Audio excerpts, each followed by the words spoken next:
Alright, Shalom, giving all praise going on to Yahweh, Bahashim Yahushai, Bahashim Ravakak Kodash, double honors to all the apostles of great millstone that rule well, that taught me the truth.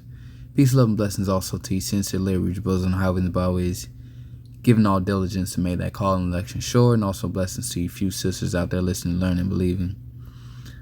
I'm my fellow laborer, Kanakala from GMS Tampa. It should be a quick update, man. Measuring the times diligently and watching. All right, constantly always watching. Got our eyes open for these major prophecies, because we are at the end. All right, so this is a quick article here. It was posted a couple days ago. Insider. All right, shopping trip shows from businessinsider.com. Yeah, it says one man shopping trip turned scavenger hunt shows how the supply chain crisis has created an everything shortage. Okay, and if you heard about the supply chain crisis, the narrative that they're feeding the people is that they don't have enough workers to unload the cargo ships from off the shore, so there's a backup. That's the narrative that they're painting. All right, regardless of what's the cause of it. Right, this is going to usher in that famine, and this is all being done purposely, okay, by the super elites, the making elites. And pretty much what they're doing is sieging this country. They're stopping food from going in, and they have declared war, all right, on you American citizens. But it's even deeper than that. This is just Rome, all right, getting ready to sack Jerusalem, which is the people before it's a place. You so-called Negroes, Latinos, Native Americans. All right, we are in revitalization of the Roman Empire. So this is 70 AD 2.0. All right, 70 AD all over again. But nonetheless, the government has declared war on you people, and they're sieging you. This is an act of war to stop your merchandise from coming into your country. All right, it says supply chain crisis turned one man's quick shopping trip into a multi-hour journey. We'll read a little bit of this, and Lord's will, I'll leave a link in the comment section. This video is not going to be that long, just to keep you updated with what's going on. A global supply chain crisis has empty shelves, creating a cascading effect of shortages and price hikes. All right, because supply and demand. Okay, it's a lack of supply due to the supply chain disruption, but there's still a demand for these products. That's the prices are going to go up. All right, it says they have become increasingly difficult to pin to a single item. During an everyday errand run, the Atlantic staff writer Derek Thompson said he found that snarls in the global supply chain had created an everything shortage.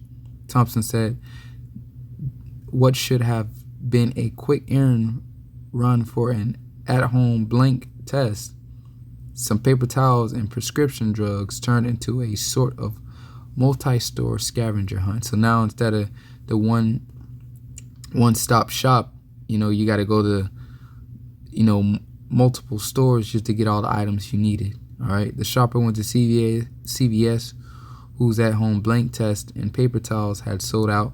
Then he went to Walgreens, that had run out of everyday prescription medications, as well as Target, whose ransacked shelves were alarmingly barren, like the canned food section of a grocery store 1 hour before a hurricane makes landfall, he said. Exactly. With more of this information coming out, you're going to get more people panic buying. But this is a good read. Like I said, I don't want to make this video too long. I'll leave the link in the comment section so you can further read into this. It's just posted recently a couple days ago. And this is all biblical prophecy. So let's get right to the scriptures. 2nd Ezra 16 verse 18 says, the beginning of sorrows and great mournings, the beginning of famine. So this is the beginning of that famine. Okay, that's coming. A famine of, as they say, biblical proportions.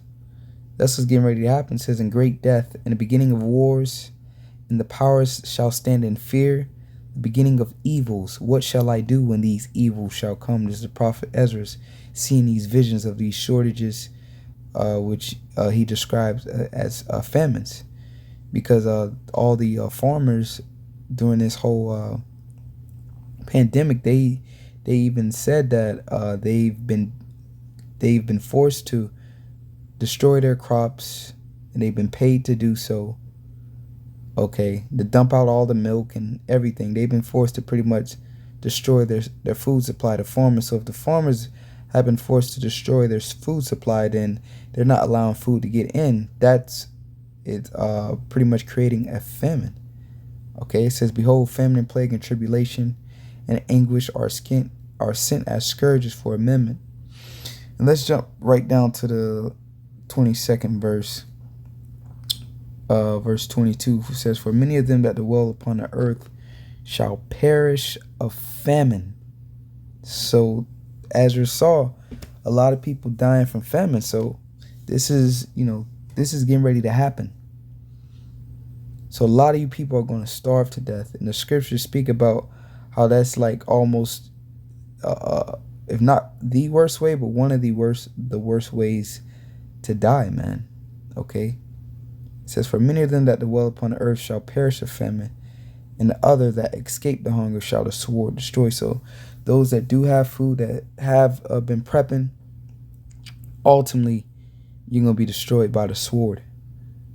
Okay, and the sword can come in the form of class wars, racial wars, racial tension, and ultimately the ultimate sword is the missiles. So if you make it through all this civil unrest and chaos, well, America's, which is Babylon the Great in the scriptures, is going to be destroyed by thermonuclear missiles. Okay? The rest shall the sword destroy, that those that pretty much don't be killed by the famine. It says, verse 23, and the dead shall be cast out as dung, and there shall be no man to comfort them, for the earth shall be wasted, and the city shall be cast down. So this is the casting down of the cities. Okay? This is it, man. This ain't going to get better. This is only going to get worse. Okay? Don't look for things to get better. It's only going to get worse. 2nd Ezra 6 and 22. Like I said, it's not a long video. Just, hey, this is those who are part of the hopeful elect. This is just going to give you fuel, man, to exhort you to continue, because we almost home, man. Deliverance is coming. 2nd Ezra 6, verse. Let's get right to the point. 2nd Ezra 6 and 22. And suddenly shall the sown places appear unsown, which is a metaphor. The sown places, the how there's order. People walking and they're waiting in lines to purchase things, and they're obeying traffic laws, and they're standing in their lanes. They're not just going around like it's a purge. Okay? But the scriptures say, and suddenly shall the sown places appear unsown. Okay? So the order is going to be just one day you're going to wake up and it's going to be utter chaos. Okay? It says, the full storehouses shall suddenly be found empty. Okay, and that's what's happening. The full storehouses shall suddenly be found empty. And the trumpet shall give a sound, which when every man hears, they shall be suddenly afraid. And that trumpet was the 6th trumpet, man. Between the 6th and that 7th trumpet, a sound of destruction. It says, verse 24, and at that time shall friends fight one against another like enemies. So, and that's what's going to happen. You're not yourself when you're hungry, as they say. People are going to be hungry, and a lack of resources is going to cause you to fight against each other. All right. It says, and the earth shall stand in fear with those that dwell therein. The springs of the fountain shall stand still, and in 3 hours they shall not run. Talking about the knowledge and the understanding of what's happening. You people are going to be out here all chaos, chaos is going to be happening. You're not going to have nobody to comfort you and to tell you what's going on, okay, with the words of the Lord. And if it is, they're going to be out there to deceive you. Now is the time. Scripture says, seek the Lord while he may be found. Call upon him while he is near. Because when the calamity and destruction cometh, all right, if you ain't been seeking the Lord, man, the chances of the Lord hearing your cry are very slim, okay?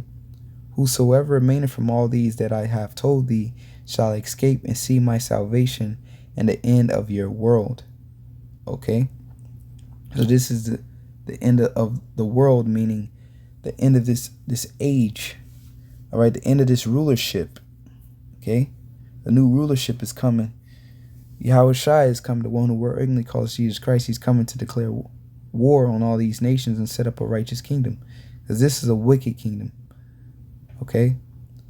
So continue to watch,